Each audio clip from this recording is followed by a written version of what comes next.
What's going on, YouTube? This is your boy Jamar84 here once again. Hopefully in some kind of better resolution than normal. I'm trying to do this review on this new camera that I got. Actually, I've had this camera for a long time, but I just never used it. It's just a regular like 14 megapixel digital camera, so I'm hoping to kind of up the quality of the videos on my channel just to make it that much better for you guys to watch.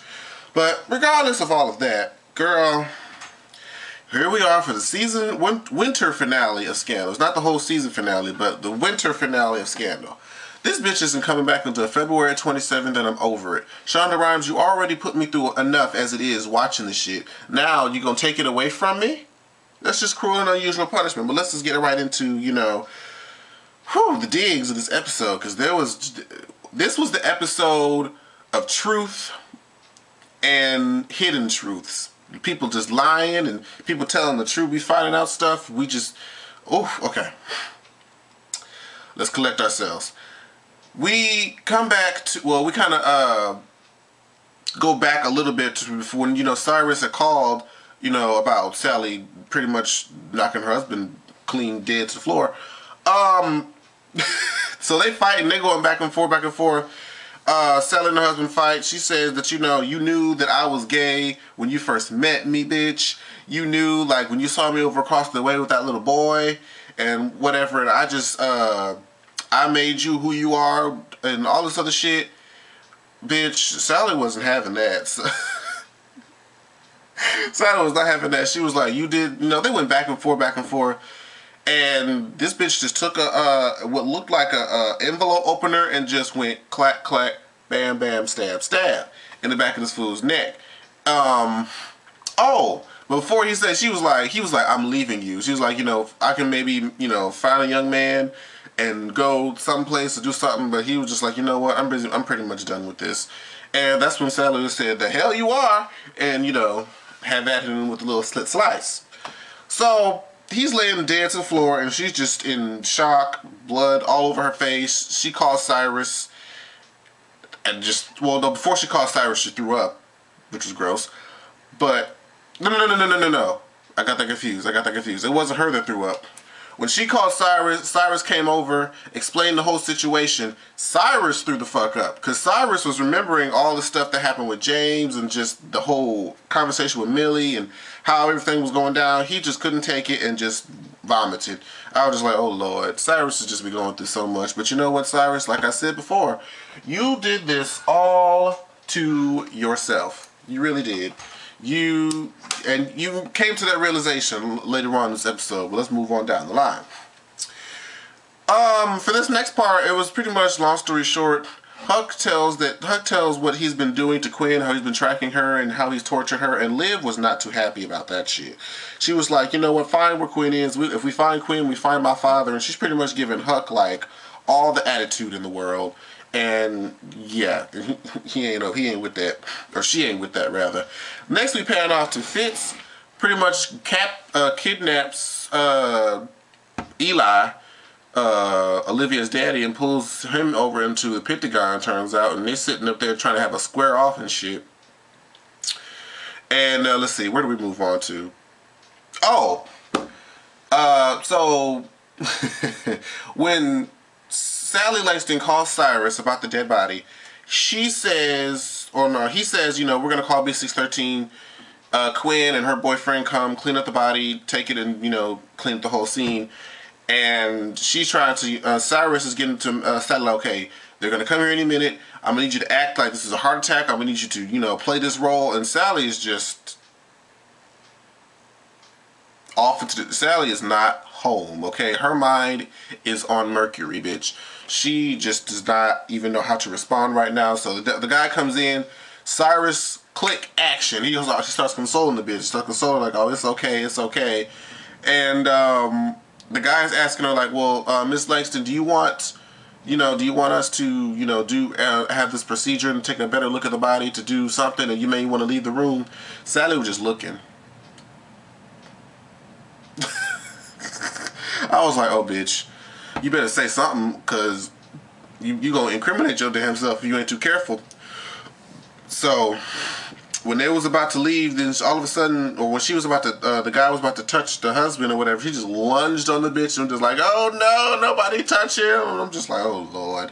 I don't know, did she come to her senses? Did she just snap again? And did the devil come inside her like she said? That's what she kept saying to Cyrus. She's like, the devil took over, the devil took over. I bet he did, girl. If you say so, I guess you could say that. So Melly comes in and is like, Melly comes into Cyrus' office and was like, I don't know if you heard, but Daniel Douglas Langston is dead. You know, we don't have to worry about Sally and her running for the presidency no more, all this other stuff. And Cyrus is already there. He's already got his drink on. He's like, bitch, I'm the motherfucking devil. She kept saying the devil came in. I found out, bitch, I'm the motherfucking devil. We did this shit. We made this whole thing perspire. It all came from us. And I'm like, you know what, Cyrus? You right. you ain't never lied, because, hey, you did orchestrate this whole thing. Like, you could have just let shit be. But no, you have to go and then do. Well, at least now you know that you are the devil, sir. So let's see. Moving right along. We get to my favorite part of this whole episode, bitch. Fitz has, you know, the daddy in the little Pentagon lockup space or whatever, and he's trying to just pretty much just get to this nigga, like, you know what, do you know I screw with your daughter, you know, do you know I could tell you how good she tastes, what her tits smell, what her tits feel like, what her pussy tastes like, you know, how my dick fit inside of her, all that. I'm like, Fitz, what the fuck are you doing? That's just gross. Like, what is this? Is this supposed to? And what was the purpose? I didn't understand what that was supposed to do. If it was supposed to make him feel bad or feel some sort of way. But let me tell you, Daddy Pope went the fuck in. Okay? He went in on Fitz. He was like, bitch, you ain't even a man. You are a boy. He was like, bitch, you are a fucking boy. You got everything handed to you. You were born with a silver spoon in your mouth. Well, I had to work for everything that I have. And it's not that you're in love with Olivia. You love the fact that she can take you away from who you really are. She can take you away from being your father, Governor Grant's old misfit-ass son. She can take you away from being who you really want to be. And do not try. What did she say? She said, don't use the person that I made, my offspring, to try to make you into a man when you are really just a boy. I said, go the fuck in and don't make me start liking Eli all of a sudden.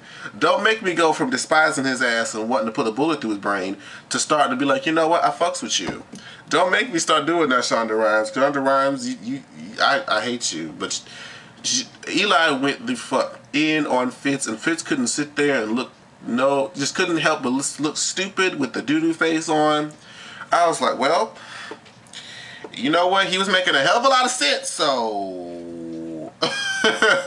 He was making a hell of a lot of sense, so you know what? Hey, Fitz, you gotta get together now. We move on to Cyrus and James. James finds out that the husband is dead, and they have this whole little spat trying to figure out, like, what are you more mad about? The person that you were having your quick love affair is dead, or are you mad that you married to the devil or some shit? James storms out. I'm like, Cyrus, you ain't making the situation no better, girl.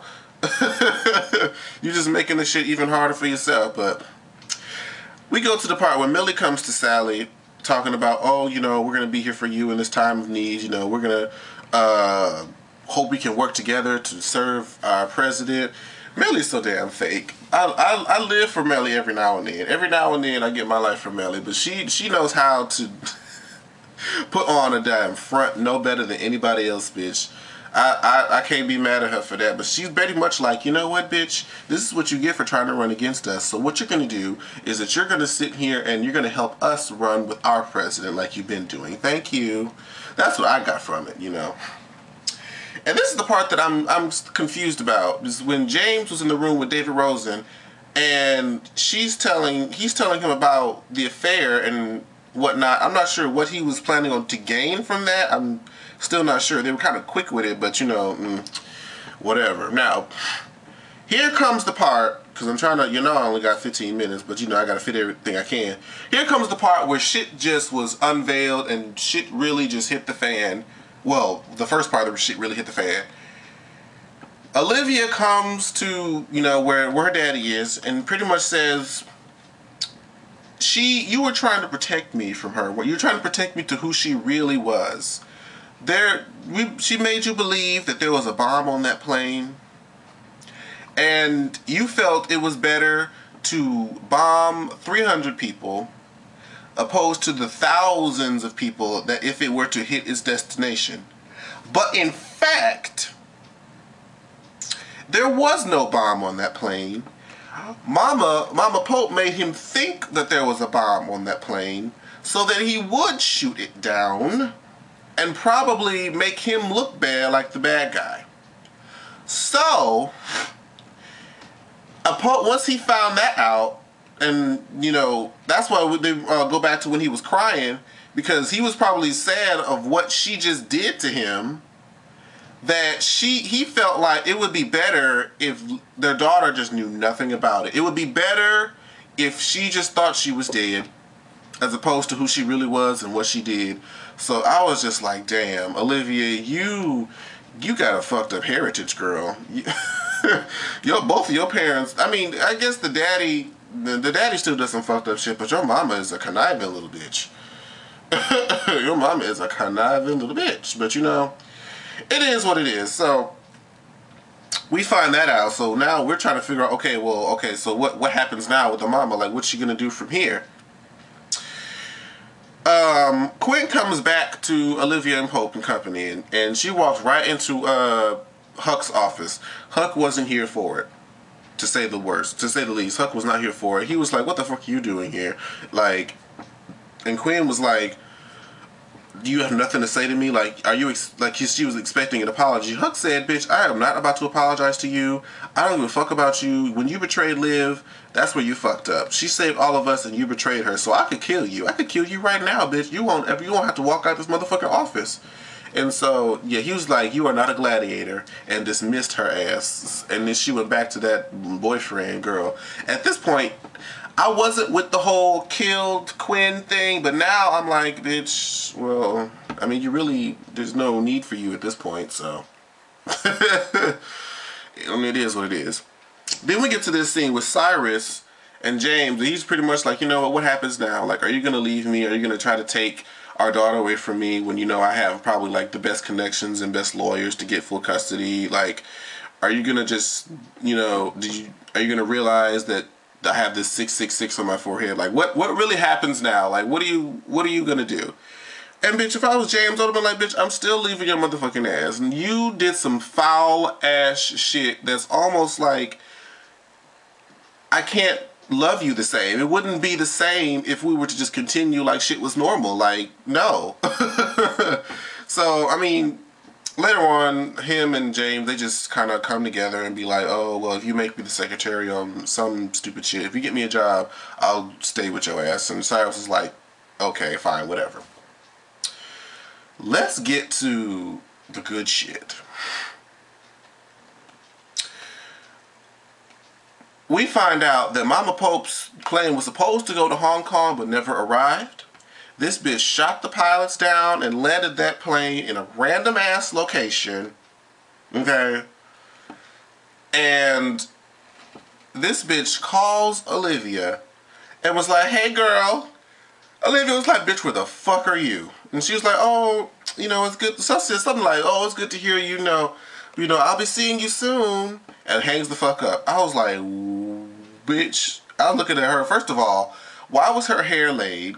Okay, who did her hair? And then where the fuck did she get that peacoat from? And like Lionel said for WTV, this bitch was looking Paris Fashion Week ready after she was locked up in a cell and looking a hot mess. I don't know who did her up or did she do it herself, but who knows. But Olivia and Mom was walking around in motherfucking Washington, D.C. right in front of the goddamn White House.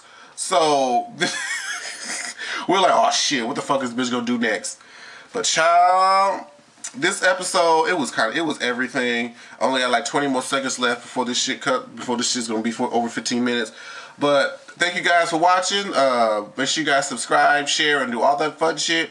And I'll see you guys in the next video for the Bad Girls Club. Bye-bye.